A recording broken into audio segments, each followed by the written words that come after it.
Muchas gracias a todos los que se unieron hoy en esta charla. Y bueno, como dijo Felipe, este es un ciclo de charlas que preparamos para ustedes y para incorporarlos. Yo sé que siempre han sido parte de la rehabilitación de los niños y de los pacientes en general, pero en esta situación de pandemia y donde es mucho más difícil ir a los centros de rehabilitación, necesitamos tenerlos a ustedes hoy más como aliados dentro de la rehabilitación de los niños. Y comenzamos con esta primera charla que habla sobre los trastornos de habla y voz en los niños con fisura labiopalatina.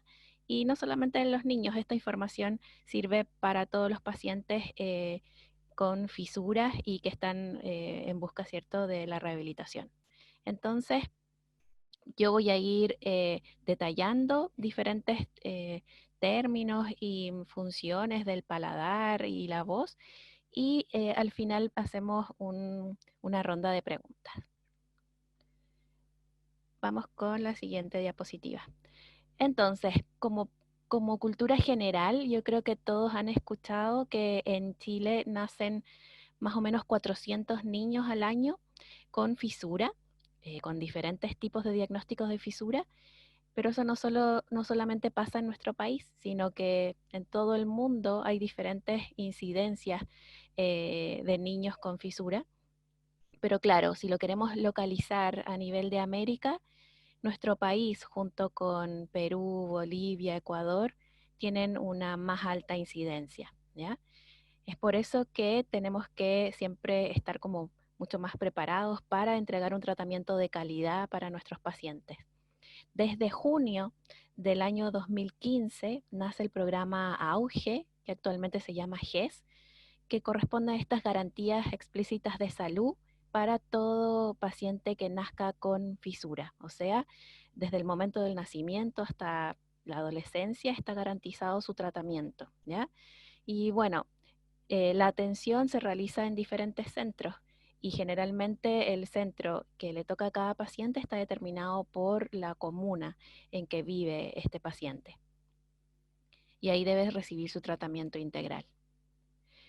Pero si vamos al problema mismo del habla y la voz, yo preparé esta presentación para que ustedes pudieran em, más o menos tener un mayor conocimiento acerca de qué es el habla, qué es la voz y poder estimular mejor a sus niños. Todos han visto que existen diferentes tipos de fisuras, ¿cierto? Hay diagnósticos de fisura que involucran el labio, como sale acá, y el paladar, y hasta la parte de atrás del paladar, que se llama velo del paladar, ¿ya? Hay otras fisuras que parten desde este agujerito de color negro que está aquí, que se llama foramen incisivo, hacia atrás, y que son solo fisuras de paladar duro, que esto es hueso, y de paladar blando, que es la musculatura, y hay fisuras que no involucran el paladar, o sea que el paladar está sano, y que solo afectan el labio y o la encía, ¿ya? Entonces, hay algo importante que ustedes deben saber desde el punto de vista del desarrollo embrionario. Esta figura que ven acá es un embrión, donde acá está la cabeza, luego se va a formar la nariz, el labio, las mejillas, la mandíbula, y eso, a medida que va creciendo, se transforma en el bebé y en el adulto, donde si se fijan acá en los colores, se ven qué colores corresponden al embrión y cómo se reflejan en ya un adulto, ¿ya? Entonces, todas estas pequeñas partes que se van formando y fusionando dentro del periodo embrionario se mantienen obviamente hasta la adultez. Entonces, si se fijan, dentro de estos diagnósticos, uno puede tener una fisura de un lado del labio y de la encía, pero también puede tener otra fisura del otro lado, ¿ya? Entonces las fisuras del labio y de la encía pueden ser dobles. Puedo tener a la derecha, puedo tener a la izquierda, y por eso puse este dibujo de desarrollo embrionario, a la derecha y a la izquierda, pero las fisuras de paladar son solamente unas. y centrales, ¿cierto? Desde este agujerito, que es el foramen incisivo, hasta atrás.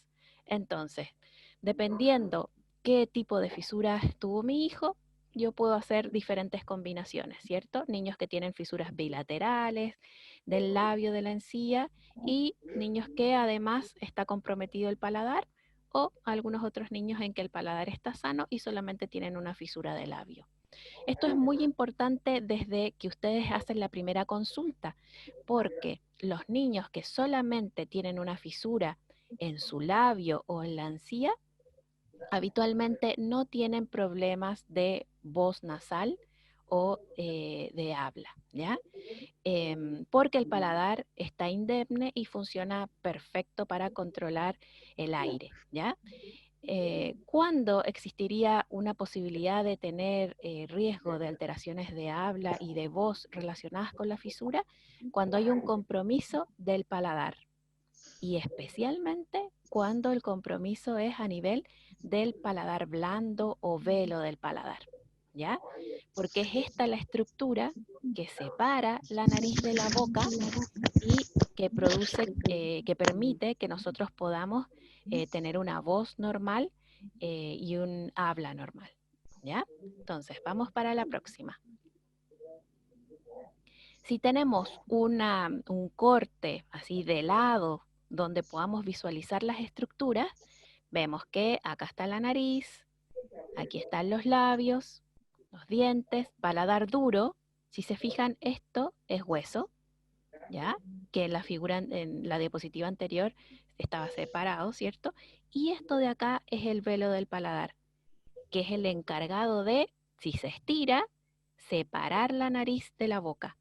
Entonces, si yo tengo el aire que viene de acá de los pulmones y cierro este velo del paladar, puedo hacer que el aire solamente salga por la boca. Pero si este velo del paladar no logra cerrarse porque tengo una fisura o porque el velo quedó muy corto, el aire que viene de los pulmones no solamente logra salir por la boca, sino que disminuye la cantidad de aire que sale por la boca y tenemos también aire que sale por la nariz, ¿ya? Y eso produce la voz nasal. Evidentemente, si tengo un paladar que no ha sido reparado, está abierto, también la comida que meto aquí o introduzco por la boca se escapa hacia la nariz y eso se llama regurgitación nasal, ¿ya? Entonces, si no tengo un paladar reparado, la posibilidad de tener dificultades en el habla, en la voz y en la deglución son del 100%, ¿cierto? Pero una vez que tengo el paladar reparado, ya voy mejorando la función de cada una de estas estructuras y ya no se me va a ir la comida hacia la nariz y este paladar podría estar funcionando mejor, ¿ya? Pero no todos los casos son iguales. Hay algunos que logran una perfecta mejoría luego de la cirugía de paladar y otros que aún presentan dificultades para la deglución, para el habla y para la voz. Vamos a ir viendo cada uno de esos casos. Hay estructuras que ustedes deben conocer porque siempre nosotros dentro de los controles y de las evaluaciones las nombramos. Esta que es la úvula o la campanita que le decimos muchas veces, que es la fusión de cada lado del paladar, ¿ya? Y del paladar blando. Entonces, a veces está más corta en algunos niños, otras veces con una pequeña hendidura, ¿ya? Depende del resultado de la cirugía y cómo estaba la musculatura antes de ser reparada. En esta imagen del medio, ustedes pueden ver, esta es una radiografía que tiene la misma posición de la imagen anterior. Entonces, aquí están los ojos, acá la mandíbula superior, la mandíbula inferior, la columna, y esta sombra que ustedes ven acá son los adenoides, que son otra estructura que no se ve simplemente por la boca como la úvula, sino que está atrás y arriba. Entonces la única manera de verlo es a través de una radiografía o a través de un examen donde se mete una camarita por la nariz, ¿cierto? Entonces esa estructura son los adenoides. Y ya a la derecha ustedes pueden ver, esta es una boca abierta, aquí está la úvula, un poquito chueca, porque está topando con una amígdala. Estas son las amígdalas, pero son unas amígdalas muy inflamadas, ¿cierto? La amígdala derecha del paciente y la amígdala izquierda. Evidentemente, todas estas estructuras son súper importantes porque, por ejemplo, si tenemos un niño con estas amígdalas, no va a poder comer bien, respirar bien, y el tragarle es dificultoso porque la comida tiene que pasar por aquí. Y muchas veces estas amígdalas que son tan grandes frenan el movimiento del velo del paladar que está aquí arriba. Entonces, cuando uno tiene una alteración a nivel de la boca, de los adenoides y de las amígdalas, siempre hay que conversarlo con todos los miembros del equipo rehabilitador, especialmente el cirujano, el otorrino y nosotros los fonoaudiólogos, ¿cierto? Entonces, cada caso es particular y se evalúa cuándo hay que sacar las amígdalas, cuándo no hay que sacar los adenoides. El tamaño de la óvula puede variar de acuerdo a determinados pacientes, entonces cada caso es particular, ¿ya? Veamos la próxima. Hay otros factores que también pueden influir. Por ejemplo, al ver la boca de un niño, uno puede además ver un frenillo corto, ¿cierto? Lo normal es que la lengua esté en punta o esté redonda, ¿ya? Pero acá está con un corazón y eso limita el movimiento de la lengua, que son factores que aparte de la fisura a veces influyen en algunas letras o en la forma de tragar del paciente, ¿cierto? Otro punto importante, y por eso es parte de este set de charlas, es la audición. Muchas veces cuando tenemos un niño que no logra escuchar bien, la posibilidad de que pueda hablar bien o que en las sesiones de rehabilitación o en los repasos que hacen ustedes en la casa, les es mucho más difícil imitar los sonidos si no están escuchando bien, ¿ya? Entonces por eso es muy importante también tener en cuenta la audición. Y otro factor importante es cuando tenemos un niño que no solamente tiene una fisura, sino que además tiene un síndrome asociado a su fisura, ¿ya?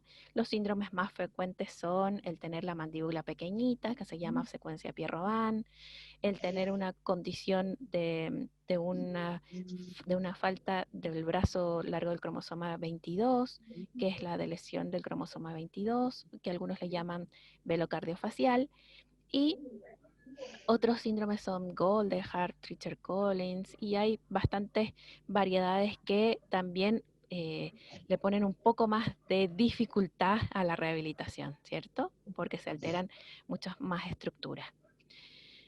Otro punto importante a considerar, quiero que se fijen los que están con celular, no sé si van a poder ver bien esta tabla, pero yo se las voy a describir bastante bien, ¿ya? Dentro de los primeros sonidos que realizan los niños son las vocales, ¿cierto? En un balbuceo. Y habitualmente la A, la O, la U son las primeras que los bebés logran imitar. Y para los bebés con fisura, la verdad es que se logra más o menos el mismo rendimiento que otros bebés sin fisura a nivel de estas vocales. Ya se hace un poquito más difícil la E y la I. Y dentro de las consonantes que se adquieren primero, las consonantes nasales son las más sencillas, especialmente cuando tengo bebés que ya se operaron del labio y todavía no se operan del paladar. Entonces, al tener el paladar conectado todavía, o sea, la boca conectada con la nariz, los sonidos que salen más sencillos son la M, mamá, la N, nene, mano, la ñ, ¿ya? Pero para poder decir letras orales como la P, la T, la K o la C, la Q, este es solo el sonido, ¿ya? La B, la D y todo el resto de letras del idioma español, necesito tener el paladar operado y además ese velo del paladar que veíamos en las primeras diapositivas, separando la cavidad oral de la cavidad nasal, para que el aire no se me vaya hacia la nariz, ¿cierto? Si se fijan bien, luego, después de los 4 años, empiezo a adquirir la R de cara, oreja, y a los 5 años recién la R. Aquí está. que es esta vibrante múltiple que suena rrr, ¿cierto? Es por eso que cuando ustedes consultan y su niño tiene 2 años, por ejemplo, la R es la última letra que nos importa, porque todavía está muy pequeñito, ¿cierto? Siempre hay que seguir una secuencia de la adquisición de los sonidos y habitualmente son las vocales, las letras nasales y una vez operado el paladar, las letras orales como la P, la T, la K, la S, la F, la CH y todas las otras letras del idioma español. Y al final, dentro de nuestro desarrollo, viene la L, la R, la R y todas las combinaciones de letras, por ejemplo, plátano, flaco, primo, que son combinaciones de dos consonantes, ¿cierto? Entonces todo tiene un orden lógico donde uno espera que los niños con fisura pronto se pongan al día con el repertorio de fonemas o letras que les corresponde para su edad, ¿ya? Siempre va a haber un pequeño desfase dentro de los primeros años, porque si ustedes lo piensan bien, los bebés con fisura, si se operan al año, se perdieron ese periodo de práctica de la P, la T, la K y del balbuceo inicial. Y generalmente el repertorio de letras que tienen en los primeros años es mucho menor que a un niño sin fisura. Entonces, ¿qué es lo más frecuente en niños pequeñitos que ya han sido operados? Que diga la M, la N, la ñ y que la vocal que salga más clara sea la A y a veces la O, ¿cierto? Una de las letras con más dificultad a veces es la I y empiezan a ser difíciles la P, la T, la K o empiezan a aparecer fácilmente una vez que se operan del paladar. Depende de cada caso, ¿cierto? Que es otra característica de los niños pequeños, que haya menos variedad de sonidos de balbuceo que sus hermanos, ¿cierto? Porque habitualmente un hermano o sea, sin fisura a los 5 o 6 meses ya empieza a balbucear con el pa, pa, pa, ta, ta, ta, y a practicar acercándose al año todos los sonidos del idioma que va a hablar, ¿cierto? En nuestro caso español. Y que es también frecuente que no hablen, ¿cierto? Muchos de ustedes nos dicen, lo operaron y ya no dicen ni un sonido. Bueno, eso es común, en especial cuando son niños muy cuidados y que han tenido varias cirugías, que a veces es difícil de manejar cómo ellos enfrentan cada una de estas etapas, ¿cierto? ¿Qué es lo más frecuente en preescolares y escolares? En niños que ya están yendo al jardín, que muchos presenten dificultad con los sonidos, ¿cierto? Que van solo por la boca. Y también cuando ya están más grandecitos, con los sonidos en que hay que subir la lengua y muchas veces hacerla vibrar arriba, como la R, ¿cierto? Y también en otros sonidos que no están acá, como la J, la B, ¿ya? Depende cada caso. También es común que les cueste aprender nuevos sonidos, o sea, se aprenden algunos y después es mucho más difícil que los usen o que avancen. Y cuando estamos explicándole cómo se pronuncia algún sonido, muchas veces lo logran solo a la repetición, pero les cuesta utilizarlos en el habla espontánea, ¿ya? Entonces, ¿qué pasa? Por eso puse este dibujo acá, esta imagen entre que dice no entiendo nada. A veces nosotros no les entendemos, pero ellos piensan que están pronunciando correctamente. Entonces eso hace muy difícil la rehabilitación, ya que a muchos niños no se dan cuenta de que están pronunciando mal y siguen manteniendo los mismos sonidos que muchas veces no se entienden por sus pares o por nosotros los adultos. ¿Qué sabemos a nivel de la voz? Ya, aquí me gustaría que pusieran mucha atención porque una cosa es cómo pronuncio las letras, ¿cierto? Que eso es habla, y otra cosa es cómo saco la voz. Entonces, viene el aire a través de los pulmones, ¿cierto? Y pasa aquí a través de la tráquea. Y en la tráquea, esta estructura que ven acá, están las cuerdas vocales. Las cuerdas vocales son estas dos que ven aquí, a lo largo, ¿cierto? Que vibran con el aire, así, fusionándose en la línea media y logran sacar sonidos, ¿cierto? Por ejemplo, si se tocan ustedes el cuello y dicen una A larga, van a sentir en la tráquea a este nivel que las cuerdas vibran y vibran por el aire que está saliendo, ¿cierto?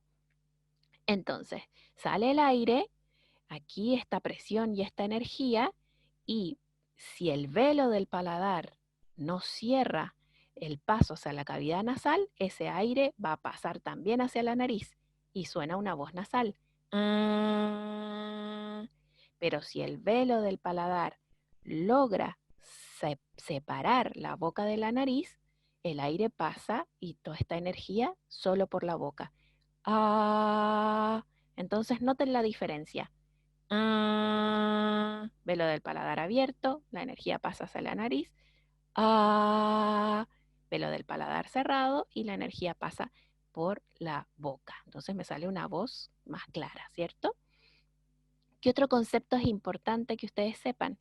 El concepto de disfonía. Cuando tengo una alteración a nivel de las cuerdas vocales, muchas veces hay unos callitos aquí que se llaman nódulos, hacen que la voz salga disfónica, o raspada, ¿cierto? Eso también se ve en algunos niños y eso se suma muchas veces a la condición de voz nasal, ¿ya? Entonces tenemos niños que tienen voz nasal, que el término médico es insuficiencia velofaringia, y niños que además de la voz nasal tienen disfonía. Entonces, hay un problema en el velo del paladar, pero también hay un problema en las cuerdas vocales, ¿ya?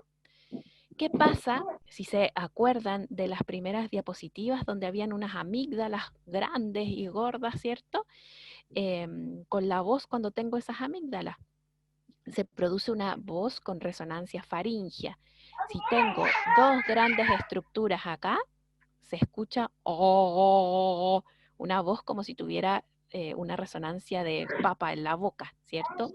Oh, y eso también se puede sumar al problema de voz nasal y también se puede sumar al problema de disfonía, pero son todas patologías que afectan la voz. ¿Y qué pasa cuando tengo una obstrucción a nivel de la nariz o unos adenoides que son muy grandes? Puedo tener una voz hiponasal, donde el aire, cuando debe pasar por la nariz, por ejemplo en la M o en la ñ, yo necesito que el velo del paladar baje y el aire pasa para la nariz. Si se toca la nariz en la M, la nariz vibra, esta energía de aire está pasando a través de la nariz. Pero cuando hay algo que impide que esta energía pase hacia la nariz, por ejemplo en la M, en la N o en la ñ, se puede producir una hiponasalidad, que es una obstrucción, ¿cierto? Y en vez de escucharse se puede escuchar ba, como tapado o resfriado, ¿ya? En Chile muchas veces se le dice voz gangosa a una persona que tiene voz nasal, en que este velo del paladar no funciona y el aire se escapa todo hacia la nariz, pero también se le dice voz gangosa a una voz resfriada, que es todo lo contrario, es una obstrucción en el paso de aire hacia la nariz.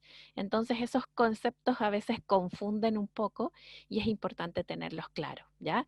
Es muy diferente que el aire se escape hacia la nariz y produzca insuficiencia velofaringia a que tenga un paciente que no puede usar su nariz o tenga una obstrucción y tenga una voz hiponasal.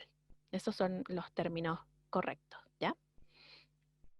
Entonces, todos estos procesos, tanto el habla como la voz, se coordinan y son aprendidos por los bebés desde pequeños.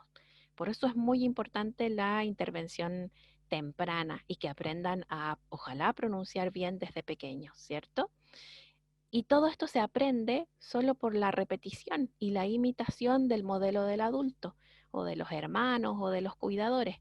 Entonces, si yo digo fonemas nasales, este velo del paladar se relaja y el aire que viene de los pulmones sale normalmente por la nariz y por la boca. Por ejemplo, en mamá. Pero para decir letras orales como la P, la T, la S, necesito que este velo del paladar se estire y separe la nariz de la boca para yo poder lograr sacar el aire que viene de los pulmones solo por mi boca y lograr una adecuada presión. Pa, pa, pa, pa, pa, ya que si no logro separar la nariz por la boca, voy a perder aire por la nariz. Pa, pa, pa, y disminuyo la presión, ¿cierto? Pero hay otras letras que también no tienen tanta presión de aire, pero que necesito coordinar un montón de estructuras para poder decirlas, como por ejemplo la L, ¿cierto? Donde además de separar la nariz de la boca, coordinar que salga el aire, que vibren las cuerdas, tengo que subir la lengua y abrir la boca, ¿cierto? Entonces, todos estos procesos que parecen tan simples para los que no tuvimos dificultades, ¿cierto? Es un proceso de un año completo donde los niños empiezan a practicar antes de decir sus primeras palabras. Y luego continúa hasta los 5 o 6 años en que se termina de aprender todo el repertorio de fonemas. ¿Ya? Entonces es un proceso largo de mucha imitación. Entonces, el primer paso siempre para todos los niños es la cirugía del labio, los que tienen compromiso del labio, y luego la cirugía del paladar, ¿cierto?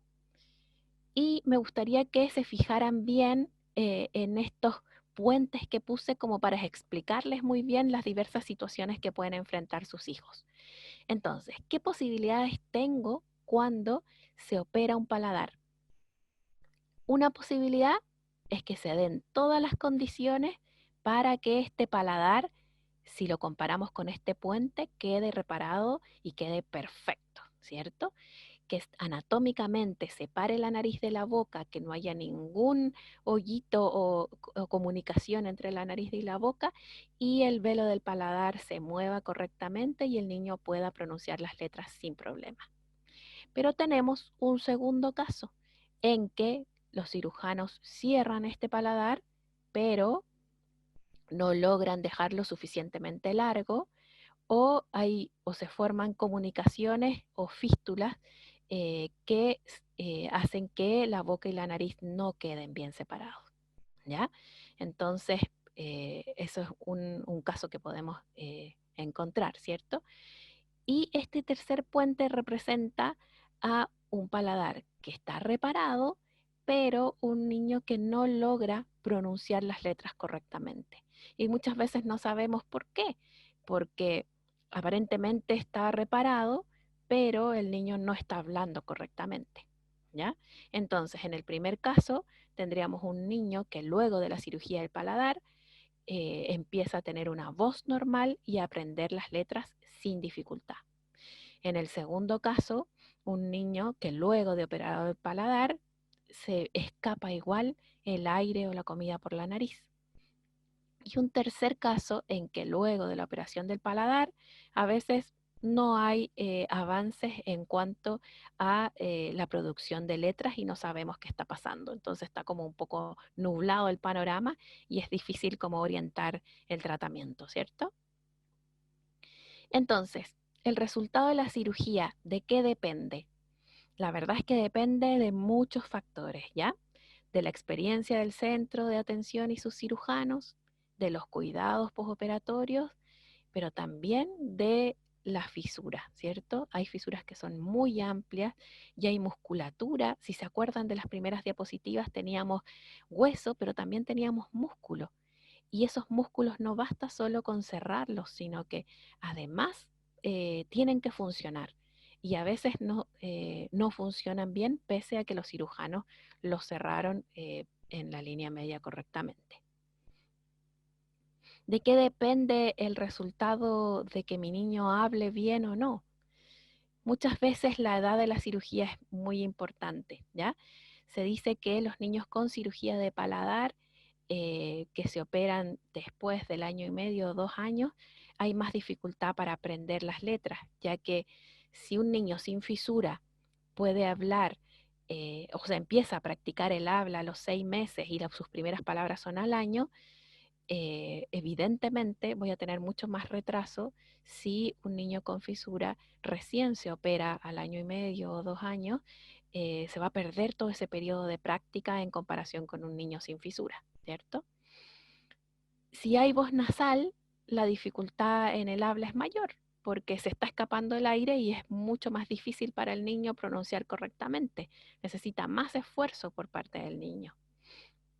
¿Qué otra cosa influye? La estimulación del lenguaje y que los papás realmente estén atentos a que el sonido sea producido correctamente, porque si el sonido es estimulado o aprobado por los padres y no está bien producido, obviamente estamos aprobando algo que el niño va a seguir diciendo, pero que va a aprenderlo de manera errónea, ¿ya? Entonces siempre se estimulan las letras bien producidas.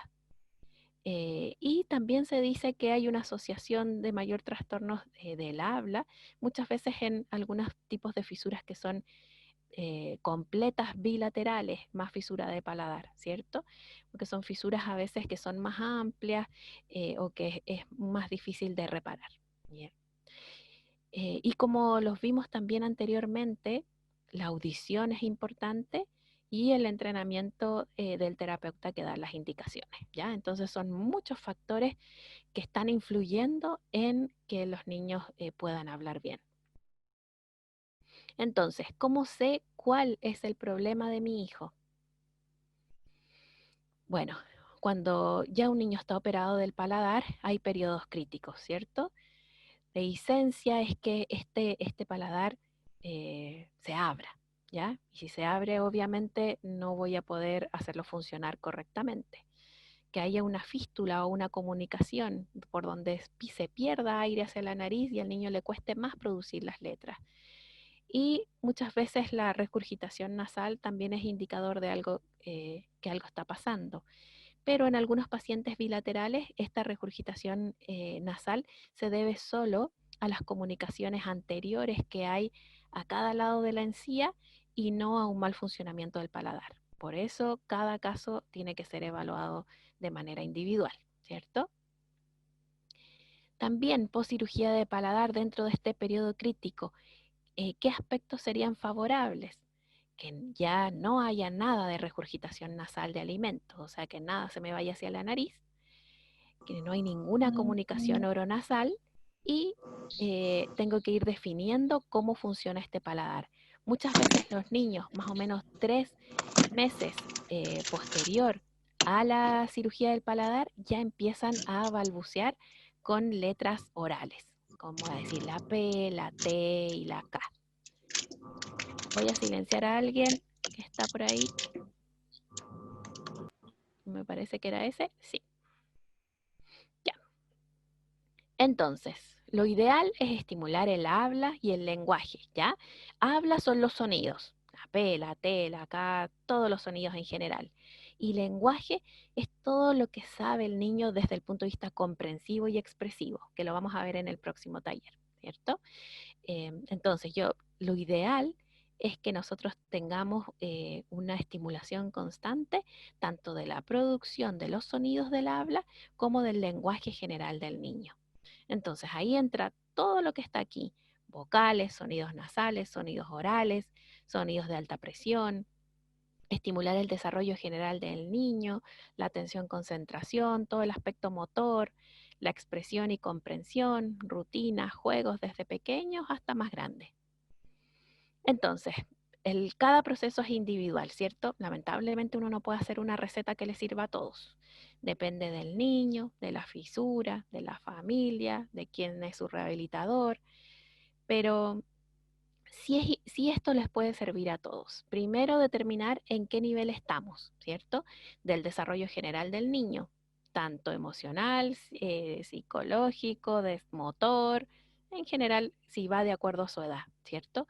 Cómo está el habla, cómo está la voz y cómo está la audición, ¿ya? Son aspectos muy importantes como para partir viendo el proceso individual de cada niño.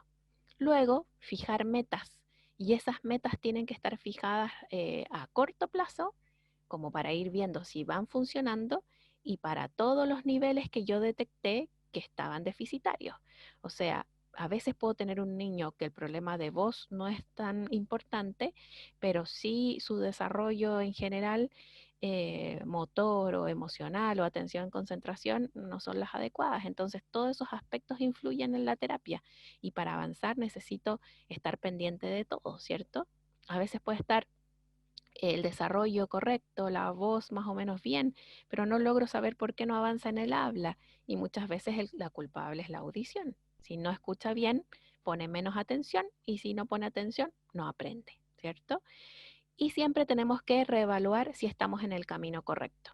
Y esas reevaluaciones son más o menos cada un número de sesiones determinado por el terapeuta y la familia para ver si el paciente está avanzando o si hay que hacer una modificación en el tratamiento. Entonces, yo sé que todos están pensando, para algunos puede ser un proceso súper difícil, ¿ya? Como este de la izquierda, en que al final se hace muy pesado llegar a la meta. Y para otros puede ser un camino bastante agradable en que se vaya viendo los avances día a día con sus hijos, ¿cierto?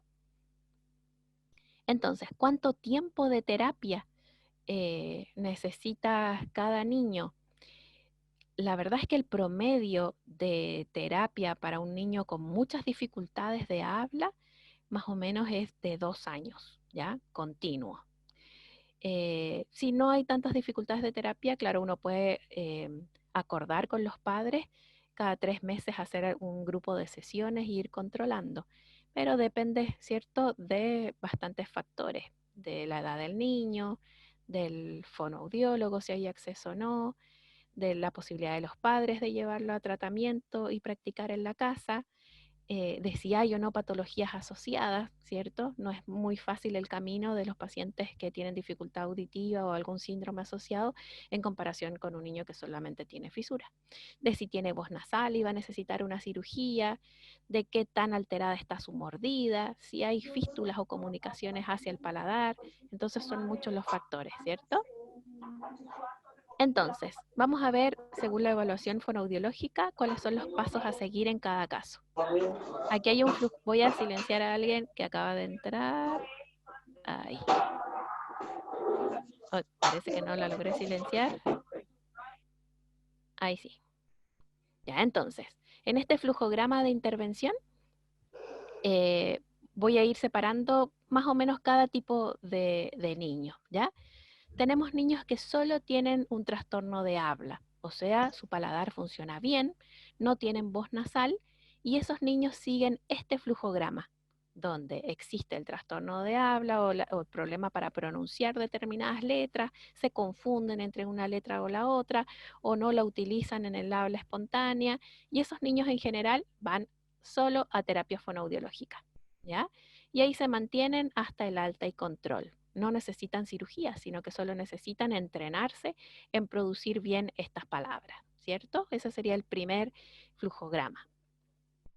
Hay un segundo flujograma en que están los niños que solamente tienen voz nasal, o sea, pronuncian bien todas las letras, pero su voz se escucha nasal. Esos niños siguen este flujograma, que es que si la voz de un niño es nasal, o sea, el aire se escapa a través de su nariz, necesitan hacerse exámenes para saber cuál es el defecto que quedó en este paladar y por dónde se les está escapando el aire, ¿ya? Porque así se puede planificar la cirugía más adecuada para corregirlo y luego el alta, ¿ya? Entonces, esos exámenes para los niños que tienen voz nasal sin problemas de pronunciación o que ya han trabajado los problemas de pronunciación, uno es la nasometría, ¿ya? Que es un examen en que nosotros les ponemos unas plaquitas a los niños, aquí se las voy a mostrar.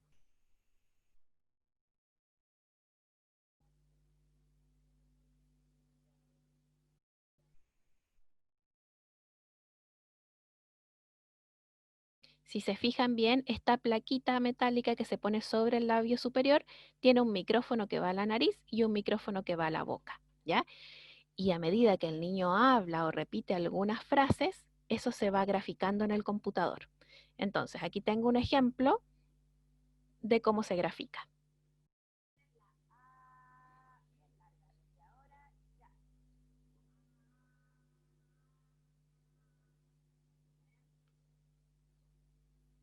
Si se fijan, ahí el niño hizo una A que sonaba bastante bien, ¿ya? Entonces, generalmente cuando los niños hablan y esta barra azul queda bajita, la voz es bastante clara o es menos nasal, ¿ya?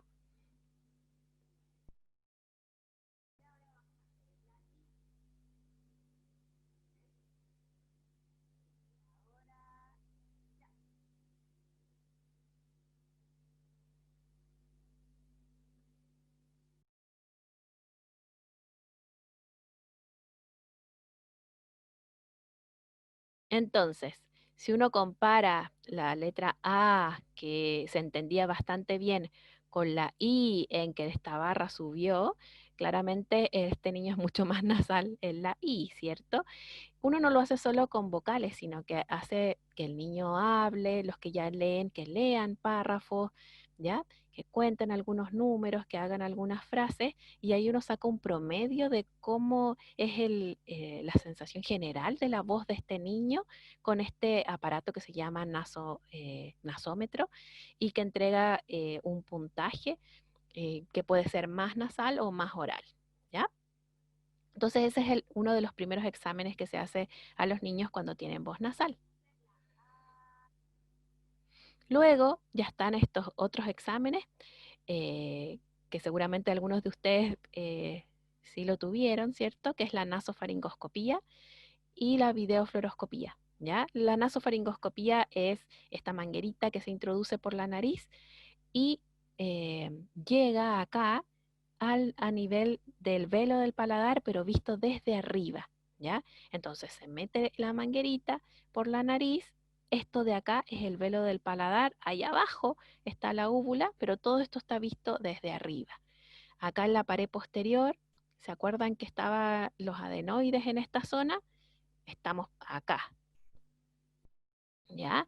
Entonces, en este examen de nasofaringoscopía, uno ve cómo el velo del paladar se mueve desde arriba. Esto es el velo del paladar y esta es la pared posterior.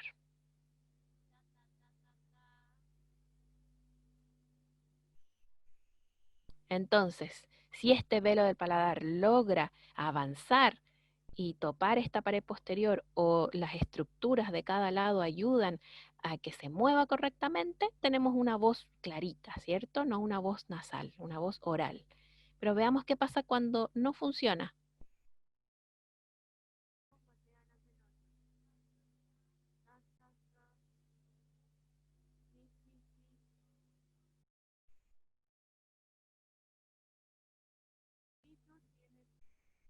Entonces, la diferencia es clara, ¿cierto?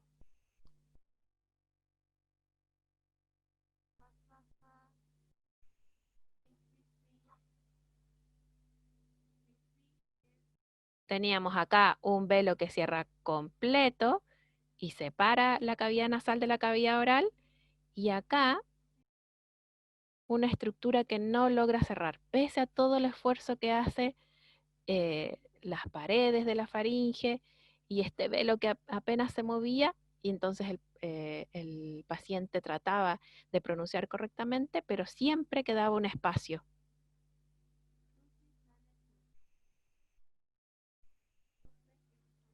Y ese espacio es el que produce la voz nasal, ¿cierto? Y estos dos son nasofaringoscopía, uno con un cierre adecuado y una voz normal, y acá una nasofaringoscopía con un defecto, ¿cierto? Que produce voz nasal. Y esta es la videofluoroscopía, que es un examen radiológico donde se ve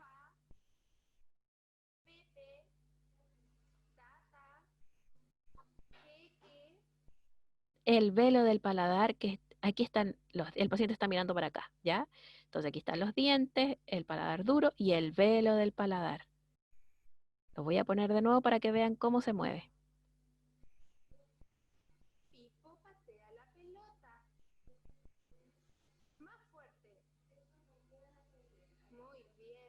Entonces ahí está en reposo y cuando el niño habla se mueve. Entonces, muchas veces se complementan estos exámenes para lograr realizar la cirugía que corrija la voz nasal, ¿ya?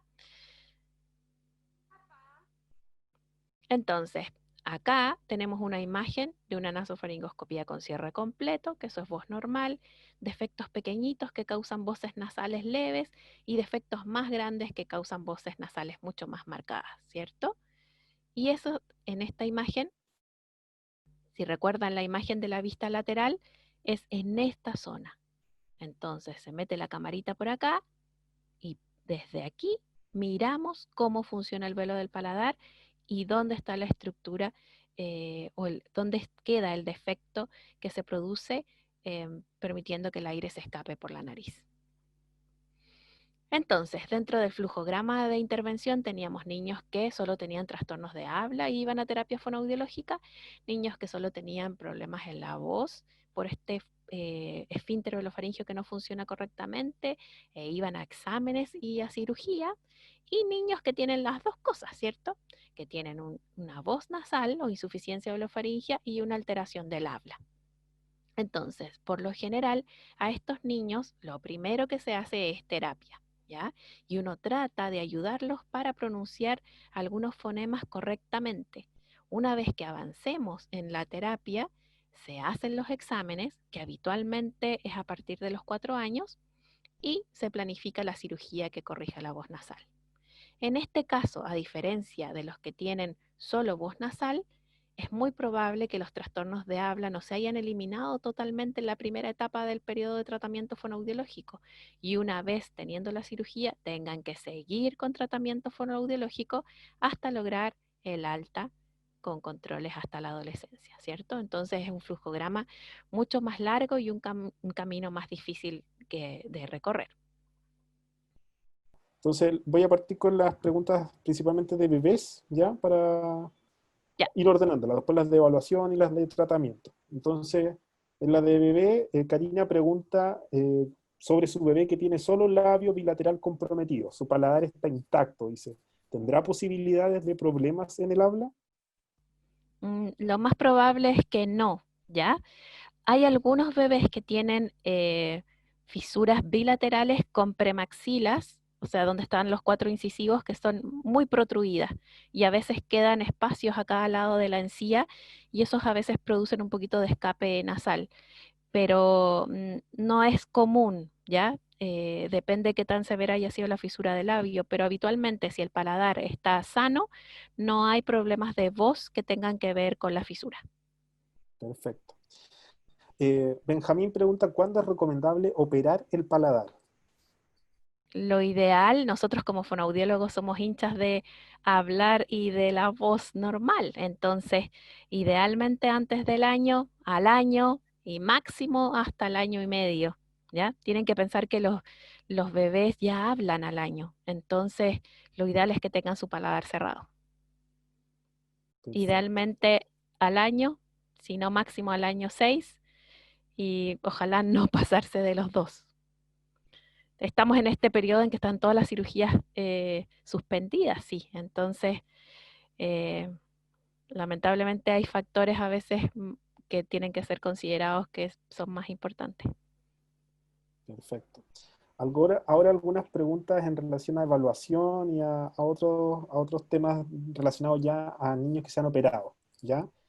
Entonces la primera la intenté ordenar un poco. Leslie dice, mi hijo está por cumplir 2 años y fue operado de labio y fisura de paladar unilateral izquierda. La operación y recuperación fue perfecta, pero encuentra que ocupa mucho la nariz y dice muy pocas palabras, ¿ya? Entonces, ahí no sé si la orientación es más para decirle a Leslie respecto a qué es lo que tiene, cuáles son los pasos a seguir, Mirta. Sí, generalmente a los 2 años ya empiezan terapia, ¿ya? Fonoaudiológica. Entonces, como la posibilidad de hacerlo en vivo ahora está muy difícil, lo ideal es ir trabajando lenguaje, atención, concentración y paralelamente a eso, de ir como educándolo y llevándolo por este mundo del habla y que pueda colaborar con las terapias más adelante, es estimular todas estas letras como la P, la T, la K, la S, sonidos orales. Y eso en niños de 2 años es difícil porque hay que hacerlo todo a través del juego, ¿ya? Entonces, el tratar de que las cosas exploten, de que el aire salga por la boca, que sea calladito como para tirar aire por la boca, que se asemeje a algunos sonidos que tiran aire suave. Entonces, al principio es solo imitación, imitación de sonidos que intenten ir por la boca y fijarse también que tenga los sonidos previos que vimos en el desarrollo normal, ¿cierto? Vocales y letras nasales y ir avanzando poco a poco a estos sonidos que son más orales.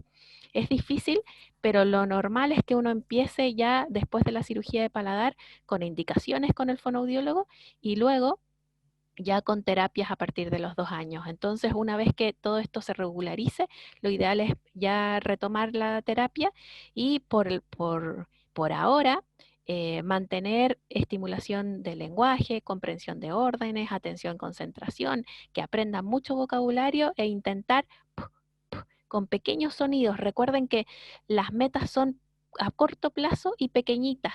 No le podemos pedir a un niño, haciendo la similitud con el habla, que recién está caminando, que corra, ¿ya? Entonces tiene que ser paso a pasito y con pequeños logros de flujo aéreo oral y de las letras iniciales.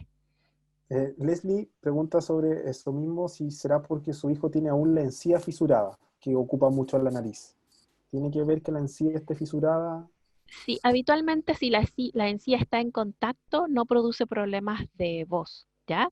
Si hay una brecha muy grande, sí, se filtra por ahí, pero generalmente afecta a los sonidos que son anteriores, entonces uno podría probar con sonidos posteriores, como la G, la K, la J, en que Perfecto. no influiría la encía, ¿ya? Pero Ok, habitualmente solo la encía no produce dificultades. perfecto. Otra pregunta de Amalia dice, ¿es posible que el velo estando bien cerrado, sin embargo, debido a la forma en la que aprendió, al hablar siga teniendo una voz nasal? Sí, a veces el velo está cerrado, pero no funciona correctamente. Entonces, Perfecto, eso produce voz nasal y es totalmente posible que uno lo ve por boca perfecto, hasta con una úvula armada perfecta, pero a veces no funciona, está corto o no se mueve correctamente. Entonces sí puede pasar eso. perfecto. Eh, en relación a la misma pregunta, Víctor pregunta si la articulación compensatoria implica insuficiencia velofaringia. Tal vez aclarar los conceptos y recalcar un poco esa diferencia, Víctor. Sí, la mayoría de los niños que tienen articulación compensatoria tienen voz nasal o insuficiencia orofaringea, la mayoría, ¿ya? Pero hay un porcentaje pequeño que son operados del paladar, el paladar funciona bien, pero el niño no aprende. eh, Anatómicamente el paladar está bien, ¿ya? Pero el niño no aprende a moverlo correctamente. Entonces hay un grupo pequeño que solo tiene articulación compensatoria y si le das terapia fonoaudiológica logra salir adelante con voz normal.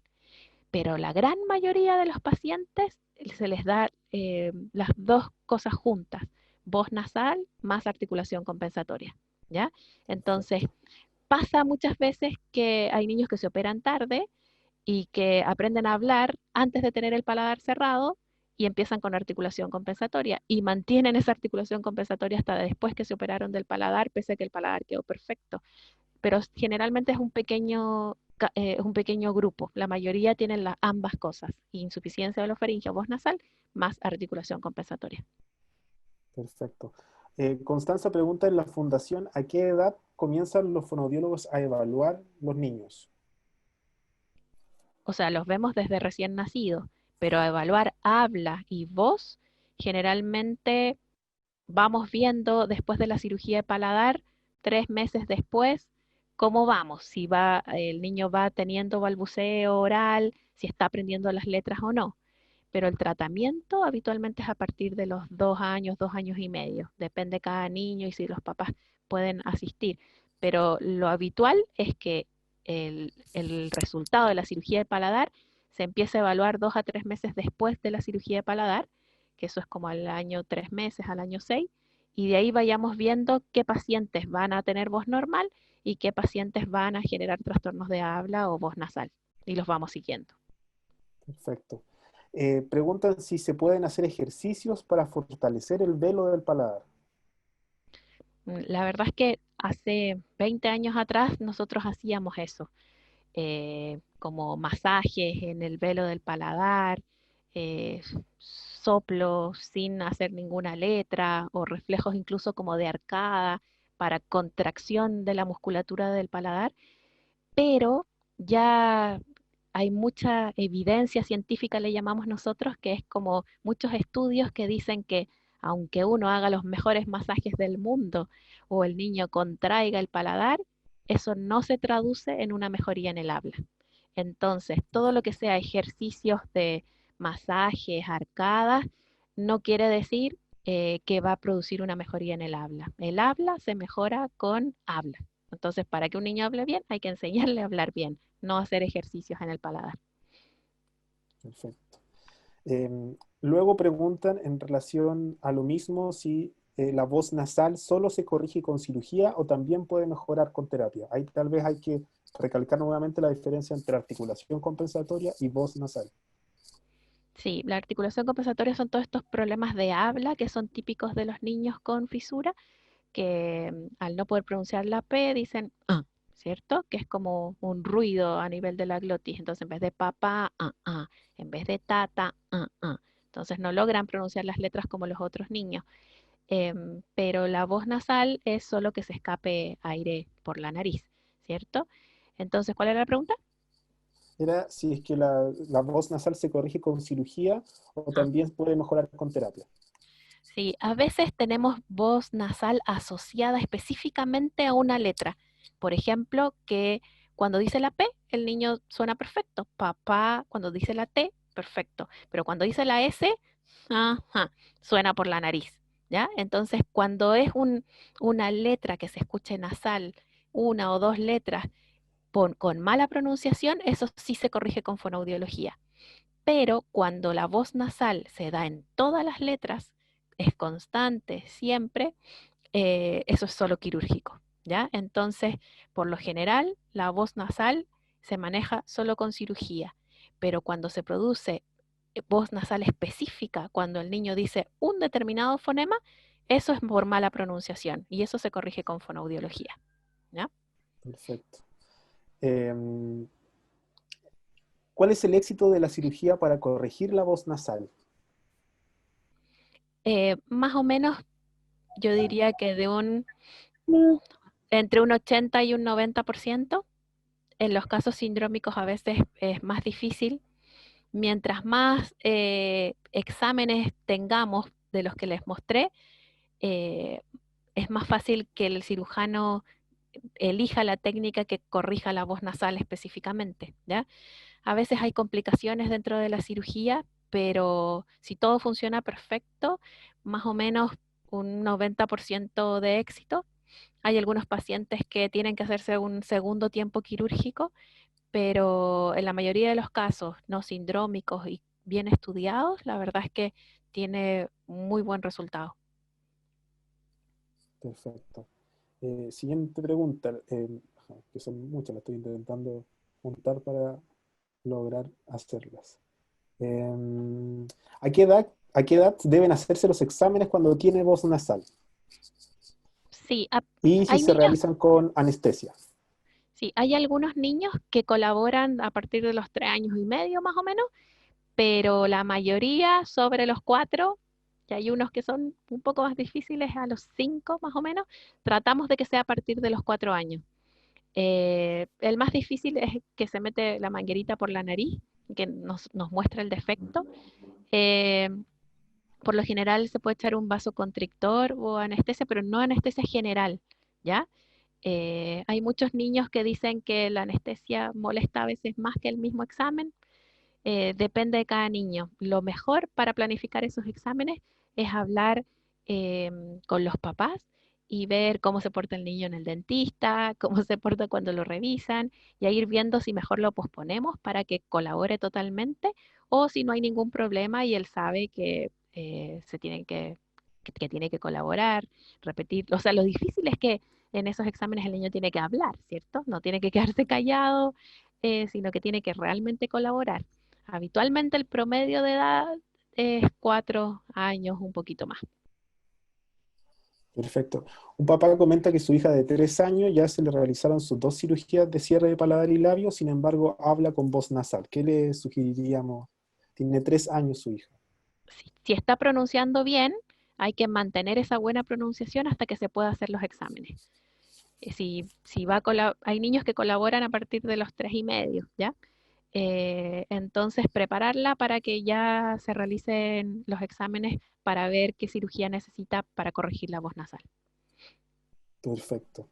Prepararla a ¿Algunos? veces es, Felipe, hay niños que Sí, necesitan que uno les explique y hay niños que no necesitan que le explique nada y simplemente se hacen el examen, ¿ya? Depende más claro, que nada del estilo de crianza familiar. Y claro. hay mamás que les traen un gran regalo y hay mamás que le dicen, siéntate ahí, te van a hacer un examen. Entonces, como que a veces mucha información no es tan buena y a veces hay niños que necesitan que les expliquen realmente para colaborar. Depende de cada caso. Una mamá pregunta si su hijo dice, mi hijo pronuncia bien cuando se tapa la nariz. ¿Eso es un indicador de que necesitará cirugía? Sí, generalmente pasa eso, ¿ya? En que pierden mucha presión por la nariz. Entonces, lo más probable es que sí tenga un defecto en el paladar, ¿ya? Pero hay casos en que el niño no se esfuerza mucho por pronunciar la letra, ¿ya? Si me preguntan así como una pregunta general, es muy probable que tenga voz nasal. Pero hay algunos casos en que si el niño se esfuerza un poquito, logra pronunciar correctamente y la voz sale normal. Pero en la mayoría de los casos que solo le sale la letra con nariz tapada es porque tienen un defecto en el paladar. Sí. Karina menciona de que a su hijo hace un año le hicieron la faringoplastía, pero aún tiene problemas de respiración, pero luego menciona que es porque se le escapa el aire. Me imagino que se refiere a que tiene voz nasal y por ende aún tiene uno que otro problema de habla. Después de un año ya de esta cirugía, ¿qué le podemos comentar a Karina? Sí, en esos casos, después de más o menos 6 meses de las cirugías que corrigen la voz nasal, si no hay cambios y el niño sigue con escape nasal, es necesario hacer los exámenes de nuevo para ver si esa cirugía está funcionando correctamente o no. Entonces, esa es la indicación, hacer los exámenes de nuevo para ver qué está pasando con esa cirugía. Perfecto. Varios papás preguntan si las fístulas influyen en el habla. Sí, depende del tamaño y la posición, ¿ya? Entonces, generalmente, si una fístula es como una rayita y solo se filtra el agua o pequeños alimentos, no influyen mucho, ¿ya? Pero si la fístula se ve como un agujerito, habitualmente por ahí se escapa aire. Y depende la edad del niño y la localización de la fístula y el tamaño en qué momento se ha indicado cerrarla. Perfecto. Otro preguntan si también el tabique desviado influye en la voz. Sí, si se acuerdan cuando hablé de voz hiponasal, eh, cuando uno tiene una desviación del tabique, obstruye la nariz y eso hace escuchar una voz no clara. Pero claro, a veces no es que solo se escape el aire, sino que además tengo una obstrucción que puede ser causada por un tabique que está desviado, que altera la resonancia de la voz. Sí, puede afectar la voz, pero no el escape de aire, sino en una sensación de que la voz está obstruida en la nariz, lo que llamábamos hiponasalidad. Y a veces a las dos Perfecto, cosas. claro. Algunos papás Hola, preguntan por ay, la perdón, úvula. Perdón, sí. es que le quería hacer una pregunta, disculpa. Es que estamos haciéndolas por el chat. Si quieren la ponen en el chat, yo estoy avanzando y voy Ah, llegando ya, al es que final ya, ¿ya? Para que vayamos ordenados, si no se nos va a volver un desorden. Entonces, seguimos con las preguntas, Mirta. Unos papás preguntan en relación a la úvula, si esta tiene alguna función en el habla y la voz nasal, que algunos de sus hijos no quedaron con campanilla después o con esta úvula luego de la cirugía. ¿Tiene alguna influencia en la voz? Sí, lo más importante es un músculo que no se ve a simple vista en el paladar, que se llama elevador del paladar. Ese músculo está a cada lado del paladar, debajo de la mucosa, y es el más importante para mover el velo del paladar. La úvula es como la guinda de la torta al final, que es como pequeñita y va más hacia abajo, ¿ya? Hay muchos paladares que sin úvula o con úvulas muy pequeñitas funcionan correctamente, ¿ya? Pero también hay paladares que, aparte de tener una úvula pequeña o media desviada, se ve como que también están más cortos, ¿ya? Entonces, lo más importante en el paladar son los músculos elevadores del paladar que no se ven por boca simplemente. La úvula es un complemento. Lo ideal es que quede bonita, redondita, larguita como nosotros, pero si la verdad, si el niño habla bien y tiene una úvula media chuequita o corta, generalmente no se hacen cirugías como por estética de la úvula, ¿ya? Entonces, la úvula no es un marcador específico de que un niño puede tener voz nasal o no. Es un indicador más, que puede que no esté y el niño hable bien, y puede que esté y el niño hable mal, ¿ya? Entonces, es como el extremo inferior del velo del paladar. Lo más importante son los músculos que forman el paladar, que están un poco más arriba. Perfecto. Una mamá pregunta sobre su hija que tiene secuencia de Pierre-Robin. Dice si la glossoptosis influye en la adquisición del lenguaje y del habla. Mm, pero ahí no sabemos si tiene distracción mandibular, ¿cierto? No, no sabemos. No, Entonces, pero habitualmente la posición de la mandíbula hacia atrás causa que la lengua también se vaya hacia atrás. Eso se llama glossoptosis, ¿cierto? Pero muchos de esos niños tienen una cirugía que se llama una distracción mandibular, en que esta mandíbula se trae hacia adelante y la lengua se viene hacia adelante, ¿ya? Si la glossoptosis es muy severa, sí influye, ¿ya? Porque la lengua, la tendencia es a chocar con la faringe. Pero si ya está manejado y la lengua ya está hacia adelante, los niños logran aprender una adecuada pronunciación. Hay que evaluar cada caso, ¿ya? Pero generalmente mandíbulas pequeñas con lengua hacia atrás producen a veces alteraciones en la resonancia y en la pronunciación de las letras. perfecto. Otra mamá que también tiene su hijo con secuencia de Pierre-Robin menciona de que su hijo tiene algunos sonidos nasales, ha tenido terapia fonoaudiológica de forma intermitente, tiene 3 años y pregunta si es necesario, si debiese hacerse exámenes para una cirugía o para seguir con terapia. Sí, los pacientes para los que no sepan, la secuencia de Pierre-Robin es una asociación a la fisura de paladar, ¿ya? Donde la mandíbula es pequeñita y eso produce que la lengua se vaya hacia atrás y las fisuras en el paladar son bastante amplias. Entonces, si el niño ya tiene 3 años, lo ideal es que, bueno, es difícil hablar de terapia fonoaudiológica ahora más Claro, regular, pero una vez que se regularice todo, sí debería ser intensivo como para prepararlo para los exámenes, ¿ya?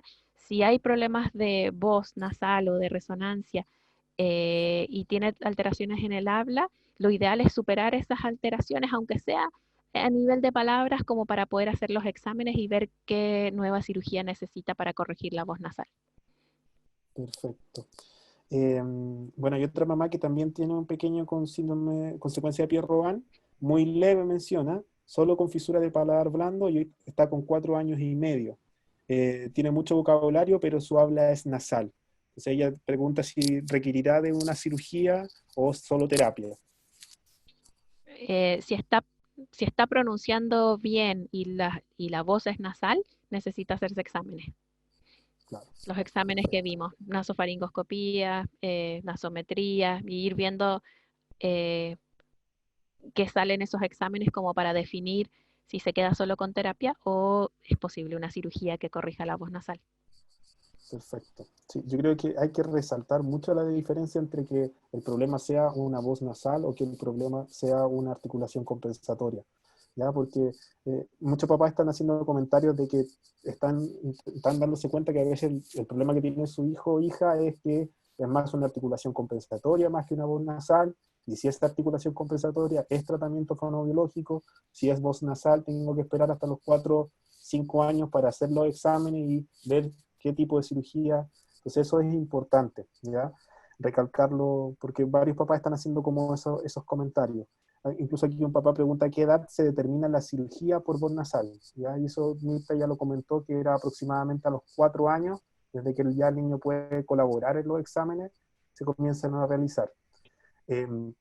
Luego el resto de preguntas, Mirta, son varias enfocadas a qué hacer con sus hijos desde casa en este periodo, ya que todos sabemos que la situación está complicada, entonces papás con hijos de diferentes edades, desde 4 meses hasta niños de 1 año, hasta niños de 4, hasta niños de 10 años, preguntan qué hacer en este periodo para seguir apoyando a sus hijos, y hay problemas, papás que reportan problemas con sonidos específicos, algunos que hablan sobre la voz nasal. Yo creo que ya eso ha quedado más claro de que la voz nasal se debe evaluar y se debe corregir con cirugía, y que la articulación compensatoria, ¿cierto?